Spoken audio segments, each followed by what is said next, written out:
ఏ నదిలో అయినా ఏ కాలువలో అయినా ఇసుకుంటే వాళ్ళ ట్రాక్టర్ ఉంటే ట్రాక్టర్కి, ఎడ్ల బండి ఉంటే ఎడ్ల బండికి నెత్తి మీద పెట్టుకోగలిగితే నెత్తి మీద పెట్టుకొని తీసుకుపోమంటున్నాం. What more you want? మీరు పోయి ఎత్తపోండి, ఈయన కూడా పొమ్మనండి. వాళ్ళ ఊరికి పోయి ఒక ఎడ్ల బండి కట్టుకొని తీసుకుపోమని ఇంటికి. ఎవడొద్దన్నాడు? ఎవరు అడ్డపడతారు? అలాంటి బుద్ధి జ్ఞానం లేకుండా చేసి వాళ్ళని ఏమనాలి? వాళ్ళని మనుషులు అనాలి. ఉంటాయి వింత పశువులు కూడా ఉండవు మారిగా ఉంటాయి. ఇవన్నీ ఉంటాయి ఛాలెంజ్. సార్ 1,29,000 కోట్ల అప్పు ఉంటే రావాల్సిన 52,000 కోట్ల వరకు ఉన్నాయన్నారు కదా, అట్లాంటి వాటిని రికవరీ చేయడానికి ఏమన్నా చేయాలి? అది కూడా గవర్నమెంటే ఇవ్వాలి. మళ్ళా ఎక్కడ నుంచి కాదు, దానికి కూడా గవర్నమెంట్ లింక్. మళ్ళీ ఎక్కడికి వచ్చింది లింక్? గవర్నమెంట్కే వచ్చింది. అది కూడా ఇవ్వకుండా చేసేసాడు. మళ్ళా వాళ్ళ దగ్గర ఉండే డబ్బులు, వాళ్ళ సేవింగ్స్, వాళ్ళ ప్రావిడెంట్ ఫండ్ కూడా డైవర్ట్ చేసేసుకున్నాడు బ్రూవరీస్ కార్పొరేషన్ కి. What do you say? మీరు ఎవరు అతన్ని చీకొట్టడం లేదు. నువ్వెట్ట చేస్తావు, నేను చేస్తా, చేయకుండా ఎందుకంటే నాకు బాధ్యత, అది I will do it. Sir, Telangana నుంచి రావాల్సిన 7,000 కోట్లు బ్యాలెన్స్ ఎలాగో ఉంది, దాన్ని ఏమైనా మొన్న చర్చకు వచ్చిందా సార్ వీటి విషయాల్లో? పెట్టాం కదా కమిటీ. నువ్వు కూడా మెంబర్గా ఉంటావు కమిటీలో. కాదు, అది కూడా చూడాలి. ఇచ్చారా? లోకల్ బాడీస్ నుంచి ఎప్పటికప్పుడు పవర్ కట్ చేశారు, ఇది డబ్బులు కట్ చేశారు ఫైనాన్స్ కమిషన్ నుంచి. అవి మీకు వచ్చాయా లేదంటే గవర్నమెంట్కి వెళ్ళిపోయినాయా? పార్ట్ వచ్చాయన్నాడు. అది చూడాలి, లెక్కలు చూడాలి. ఇప్పుడు లెక్కలు చూడాలంటే ప్రజెంట్ సిఏజీ కూడా లాభం లేదు, కొత్త సిఏజీ ఏర్పాటు చేయాలి ఇప్పుడు. Sir, the numbers you have shown have already crossed red mark, I believe.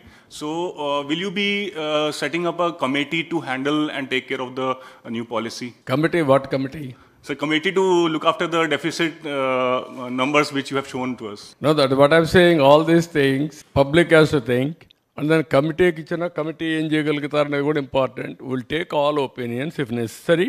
Expert committee కూడా if possible will have expert committee view కూడా. Will work it out various options. So will you delete those true up charges and election those true up the excessive charges that he levied? Will you delete those charges, those true up charges in the election in the current power bills? No, what I am saying, if you do that further gate ఎక్కడికి పోతుందో తెలియదు కదా. ఇప్పుడు అప్పులే అంత ఉంటే రేపు కొనలేకపోతే, coal కొనలేకపోతే మళ్ళీ ఎక్కడికి పోతాం? పవర్ ఇవ్వలేము. ఇది ఒక విషియస్ సర్కిల్లో ఉన్నాం.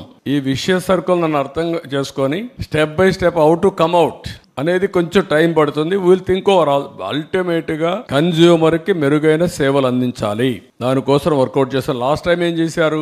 ఇష్టానుసారంగా చేసి 19 వరకు మేము చేసిన పనులు ఉపయోగించుకొని 24, 23కి వచ్చే కొందికి పవర్ కట్లు పెట్టే పరిస్థితికి వచ్చారు. I don't want to go to power cuts again. Quality power ఇవ్వాలి, కాస్ట్ ఎఫెక్టివ్ ఇవ్వాలి, ఏమేం మార్గాలను చూసుకోవాలి. One A short term, medium term, long term. I have to plan it. So will the state government launch a campaign for common people to adopt rooftop solar panels? Everything will do. What all possible, everything. ఒకవేళ అందరూ roof టాప్కి వెళ్ళిపోయి అందరూ power వాళ్ళే మేము generate చేసుకుంటా అంటే common man కి ఇవ్వాల్సి కూడా ఉంది మళ్ళీ. అది కూడా ఒక బాధ్యత. ఇవన్నీ కూడా ఏంటంటే హైబ్రిడ్ మోడల్లో వెళ్ళాలి.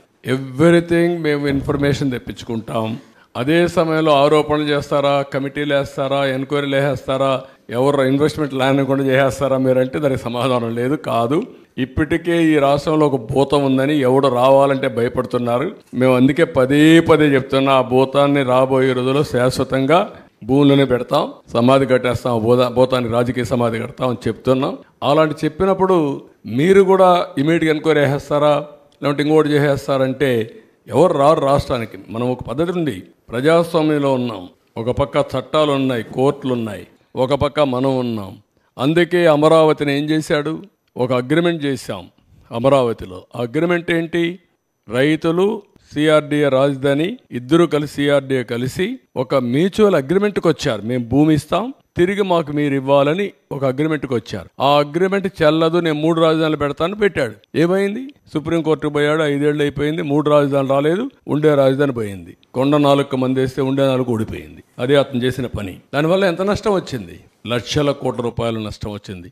లక్షల కోట్ల రూపాయలు ప్రజాధనం ఆవిరైపోయింది. అందుకే నేను చెప్పాను, తిక్కలోడు సంతకు పోతే ఏమవుతుందని. అదే జరిగింది, తిరునాళ్ళకి పోతాయి. మీరు కూడా నన్ను ఎమోషనల్గా డిస్టర్బ్ చేయాలి, మీరు అది చేసేస్తారా? మీరు 5 ఏళ్ళు ప్రెస్ కాన్ఫరెన్సే చూడాల. మీరు మాట్లాడుతున్నారు దగ్గరికి వచ్చి మళ్ళా. కాదు, నేను ఇంత డెమోక్రటిక్గా క్వశ్చన్స్కి అన్నిటికీ సమాధానం చెప్తాను. మీరు అడిగిన దానికి అన్నిటికీ సమాధానం చెప్తున్నా. నాకెందుకంటే I'm confident what I'm doing is right. I want to convince you, I want to take forward and convince people. Sir, power ప్లాంట్స్కి కోల్ షార్టేజ్ అనేది బాగా ఇష్యూగా ఉంది సార్. అంటే 2 days కానీ 3 days కంటే కూడా ఎక్కువ ఉండటం లేదు. ఏది? పవర్ ప్లాంట్స్కి కోల్ ఇష్యూ, కోల్ షార్టేజ్ ఉన్నాయి. అది అంటే 3 to 4 days ఉంది, ఇంకా అది కూడా బిల్డప్ చేయాలి, కోల్ కూడా బిల్డప్ చేయాలి. ఇవన్నీ ఎట్లుంటాయంటే ఇప్పుడు వర్షాకాలం వచ్చింది, ఎవడైనా కానీ ముందుంటే కామన్ సెన్స్ ఉంటే వర్షాకాలానికి మామూలు కంటే ఒకప్పుడైతే నేను నెలకు కూడా బిల్డప్ చేసాం, 10 రోజులు నెలకు బిల్డప్ చేసాం. ఇప్పుడు అది కూడా పోయింది. అలాంటి సమస్యలు ఉన్నాయి, అవి కూడా బిల్డప్ చేస్తాం. ఏం చేయాలో చేద్దాం. ఒకటి కాదా, చాలా సమస్యలు ఉన్నాయి. మీరు కూడా రాస్తే పాజిటివ్గా రాయండి, లేకపోతే ఎడ్యుకేటివ్గా రాయండి. ప్రజలకు ద్రోహం చేసే పని చేయొద్దని మీరు కూడా.